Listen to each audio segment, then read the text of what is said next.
Conic section का एक part है पैराबोला। तो यहाँ हम पढ़ने वाले हैं पैराबोला की बेसिक जानकारी बोल सकते हैं। तो पैराबोला का मतलब होता है, पैरा का मतलब होता है फोर और बोला का मतलब होता है कि थ्रोविंग। मतलब अगर हम लोग किसी बॉल को फेंकते हैं ऊपर तो वो जिस टाइप का कर्व बना करके नीचे गिरती है तो उस कर्व का ही नाम क्या है, पैराबोला। तो पैराबोला ये है, ठीक। ये पैराबोला का इसको बोला जाता है फोकस, ये पैराबोला का फोकस है।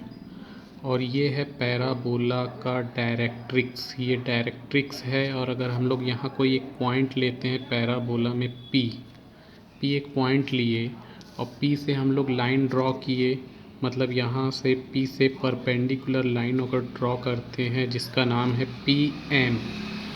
और अगर हम पी से एस को ज्वाइन कर दें, पी से एस को ज्वाइन कर दें तो इस टाइप से यहाँ पर एस पी इक्वल टू होता है P M, S P equal to P M. ये पैराबोला की डेफिनेशन है, S P equal to P M, ये पैराबोला की डेफिनेशन है।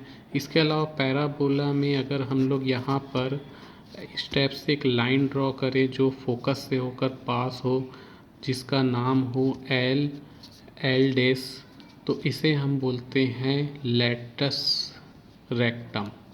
तो ये लेटस रेक्टम है और ये हमारा पैराबोला हो गया। पैराबोला के चार स्टैंडर्ड फॉर्म होते हैं, ये है राइट, ये है लेफ़्ट, ये है अपवर्ड और ये है डाउनवर्ड। तो ये है राइट में है ये डायरेक्ट्रिक्स और इसका फोकस है A0। और ये है लेफ़्ट, इसका डायरेक्ट्रिक्स ये है, इसका भी फोकस है -A0। और ये है अपवर्ड जिसका फोकस है A0 और डायरेक्ट्रिक्स ये लाइन दिख रही है।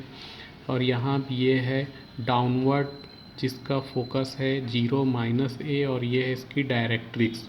तो यहाँ ध्यान देंगे कि डायरेक्ट्रिक्स की जो लेंथ होती है फोकस की भी लेंथ उतनी ही रहती है।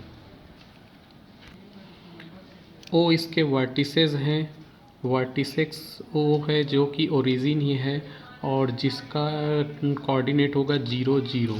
अब लाइन से हम लोग एक एक पैराबोला के बारे में समझते हैं। तो जैसे यहाँ फर्स्ट पैराबोला है, इसका इक्वेशन होता है y² इक्वल टू 4ax। ये सेकंड पैराबोला है, इसका इक्वेशन होता है y² इक्वल टू -4ax। ये अपवर्ड डायरेक्शन में है, ये होता है x² इक्वल टू 4ay। और ये डाउनवर्ड डायरेक्शन में है, ये होता है y² इक्वल टू -4ay। तो ये तो हो गया इसका इक्वेशन। अब हम लोग फोकस में आते हैं तो इसका फर्स्ट वाले पैराबोला का फोकस होता है A0, सेकंड वाले का होता है -A0, थर्ड वाले का होता है जो कि अपर है, अपवर्ड है, उसका फोकस होगा 0A।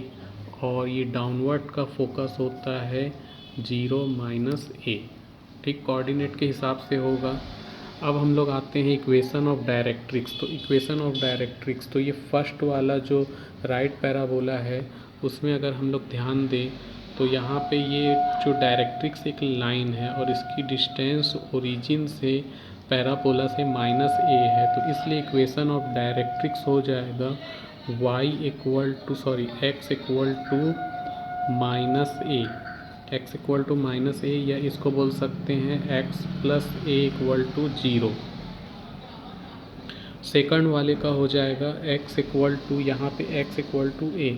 तो सेकंड वाले का इक्वेशन ऑफ डायरेक्ट्रिक्स हो जाएगा x इक्वल टू A, या इसको हम लोग लिख सकते हैं x - A equal to 0। Third वाले में जाते हैं, थर्ड जो अपर वाला है उसकी डायरेक्ट्रिक्स है y इक्वल टू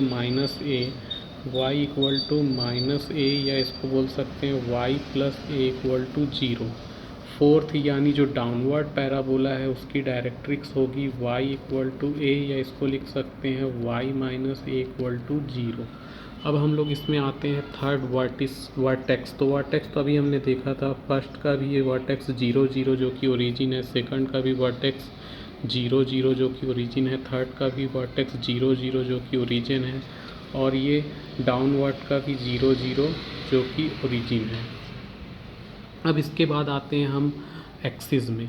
तो इसकी फर्स्ट वाले की जो एक्सिस है वो है एक्स एक्सिस। तो एक्स एक्सिस इसकी एक्सिस है जिसका इक्वेशन होता है y इक्वल टू 0। तो इस तरह से फर्स्ट वाला जो राइट पैराबोला है उसकी एक्सिस है y इक्वल टू 0। सेकंड वाले की अगर देखते हैं तो इसकी भी एक्सिस वही है एक्स एक्सिस, यानी कि x इक्वल टू 0 जिसका इक्वेशन होता है y इक्वल टू 0। थर्ड वाले में आ जाए यानी अपवर्ड वाले में, तो इसकी जो एक्सिस है ये है y एक्सिस, और इसको हम लोग बोल सकते हैं y एक्सिस को x इक्वल टू 0। तो इसकी एक्सिस हो गई x इक्वल टू 0। डाउनवर्ड वाले में जो देख सकते हैं उसकी एक्सिस भी y एक्सिस है, y एक्सिस यानी कि y एक्सिस, और जिसको हम लोग बोल सकते हैं x इक्वल टू 0। तो इस तरह अब बात करें टेंजेंट की। तो टेंजेंट फर्स्ट वाले का जो टेंजेंट है वो y एक्सिस है, यानी कि y एक्सिस जिसका इक्वेशन होता है x इक्वल टू 0। सेकंड वाले की भी एक्सिस है टेंजेंट जो उसको टच करते हुए जाता है वो है y एक्सिस, जिसको हम लोग बोल सकते हैं x इक्वल टू 0। और अगर थर्ड वाले में देखें तो थर्ड वाले की टेंजेंट जो उसको टच करते हुए जा रही है वो है x एक्सिस। एक्स एक्सिस इसकी टेंजेंट है जिसका इक्वेशन है y इक्वल टू 0। यहाँ फोर्थ वाले डाउनवर्ड पैराबोला में जाएं तो उसकी भी टेंजेंट जो है वो है एक्स एक्सिस जिसको हम लोग बोल सकते हैं y equal to 0।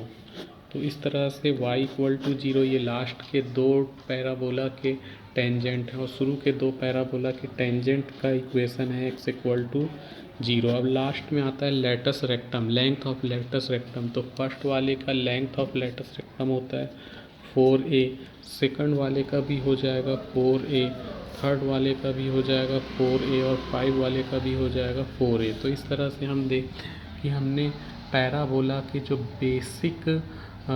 Basic knowledge था वो देख लिया है, और इनको सबको चारों को एक साथ आप करोगे तभी ये आपको समझ में आएंगे, नहीं तो नहीं आएंगे।